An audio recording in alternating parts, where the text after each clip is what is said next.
आणि तुम्हालाही रोज दाखवायला पाहिजे काहीतरी, म्हणून आम्ही 2-4 दिवस थोडं चांगलं होतं. तुम्ही काय दाखवाल नंतर मग लोक काय बघतील?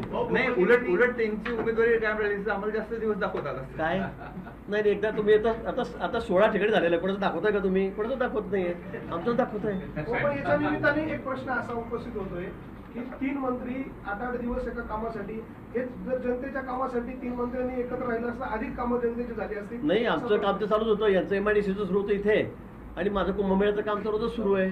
साफसफाईपासून बघितलं असेल आपण, नदी सफाईपासून सुरू आहे, झाडं लावण्यापासून सुरू आहे.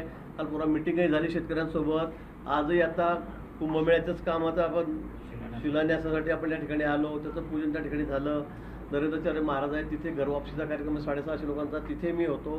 काम कुठेही थांबलेलं नाही, नाशिकचा आमचा तर रोजचाच संबंध आहे. जी बैठक झाली आत्ताची बैठक, त्या बैठकीमध्ये देखील गोकुळ गीते आक्रमकपणे बोलत होते. त्यांची नाराजी अजूनही त्यांच्या चेहऱ्यावर स्पष्टपणे जाणवते आहे. हे केवळ त्यांना तुम्ही सांगितलं म्हणून माघार झाली, पण पुढे काय तुमच्या मनात काय म्हणणं काय? आम्ही काय एकदम असं करून मागे घ्यायचं चाललंय, असं अजिबात नाहीये. उमेदवारांबद्दल त्याची थोडीशी नाराजी होती, नरेंद्र दादांबद्दल, पण ती चर्चा होऊन तो प्रश्न आता मार्गी लागलेला आहे. त्यामुळे आता कुठली नाराजी राहिलेली नाही. त्याचं काही दुसरं कुठली नाराजी नव्हती, फक्त उमेदवारांबद्दलची नाराजी होती. ठीक आहे, आता ते प्रत्येकाचं महायुती सरकार कुठेतरी नवा पायंडा पाडतात, कारण माघारीचा दिवस उलटून गेल्यानंतर देखील माघारीसाठी प्रयत्न केले जात आहेत. प्रसाद हिरे झाले, त्यानंतर गोकुळ गीते झाले, आणि आता जर गोकुळ गीतेने जरी माघारीची घोषणा केली तरी मात्र त्यांचा प्रचार होणार आहे, कार्यकर्ते त्याचे येणार आहेत, बॅलेट पेपरवर त्यांचं नाव येणार आहे. येऊ दर, मग असं अनेक वेळेला होतं.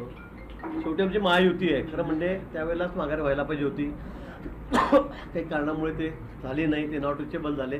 पण आता निवडणुका लागलेल्या आहेत. आता तिथे महायुतीमध्ये आम्ही एकमेकांच्या विरुद्ध लढू शकत नाही, कारण आम्हाला महायुती म्हणून जो महायुती उमेदवार असेल त्यालाच मतदान करावं लागेल. आणि ते आमचे कार्यकर्ते आहेत, जुने कार्यकर्ते आहेत, प्रमुख कार्यकर्ते आहेत, आणि म्हणून आम्ही त्यांना मागे यायला सांगितलं, त्यांनी माघार घेतलेली. तुमच्या पक्षात नाहीये, त्याच्यावर कोणतंही पद नाहीये, त्यांनी आता पहिल्या दिवशी खुलासा केला होता. मात्र आपण त्यांना सांगतात की आपण महायुतीचा घटक आहात, त्यांच्यावर दबाव टाकून चर्चा आहे नाशिकमध्ये, तर त्यांना माघार घेण्यासाठी आपण हे केलं. कोणी दबाव टाकला? मी वारंवार तेच सांगतो, आम्ही कोणताही दबाव टाकलेला नाही. आम्ही कुठलाही दबाव टाकलेला नाही. ते परिवार हा आमचाच आहे. तुम्हीच म्हणता की ते तुमचे नाही, तुमचे नाही. पक्षात नसले तरी तो परिवार आमचाच आहे. जळगावला काय तुमच्या उमेदवाराचं असं काय चुकलं होतं ज्याच्यामुळे गोकुळ गीतेच नाही तर अनेक नगरसेवक, अनेक पदाधिकारी नाराज होते? तुम्ही काही सल्ला देणार आहात का? नाही, निश्चित सामंत साहेब या ठिकाणी आहेत, दादा आहेत, आम्ही त्यांच्याशी बोललेलो आहे. संपर्क असला पाहिजे, एकदा निवडून गेल्यावर कोऑर्डिनेशन असलं पाहिजे, कॉन्टॅक्ट असले पाहिजे, कामाच्या पद्धतीत थोडा बदल केला पाहिजे. प्रत्येकाची अपेक्षा असते आणि ती असली पाहिजे, खरं आहे. पण आता त्यांना शिंदे साहेबांनीच आमच्यापेक्षा जास्त समज दिलेली आहे. सामंत साहेब, मी स्वतः, दादा, आम्ही सगळे त्याच्याशी बोललेलो आहोत. आता आपल्यासमोरच हा सगळा विषय झाला, समोर बसून. मला वाटतं यापुढे सुधारणा होईल, पण आता विषय हा संपलेला आहे. आता गोकुळ गीते यांनी माघार घेतलेली आहे, आणि आता आमचे एकटे उमेदवार या ठिकाणी आहेत, नरेंद्र आहे.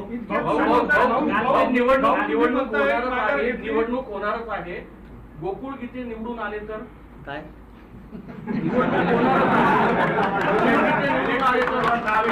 मग काय आमदार होतील? ते निवडून आले तर आमदार होतील. कोणत्या पक्षाकडनं? अरे महाराष्ट्रातील सर्व बातम्यांचे विश्वासार्ह व्यासपीठ,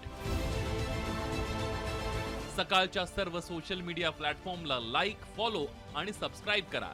तसंच सर्व नोटिफिकेशनसाठी बेल आयकॉन प्रेस करायला विसरू नका.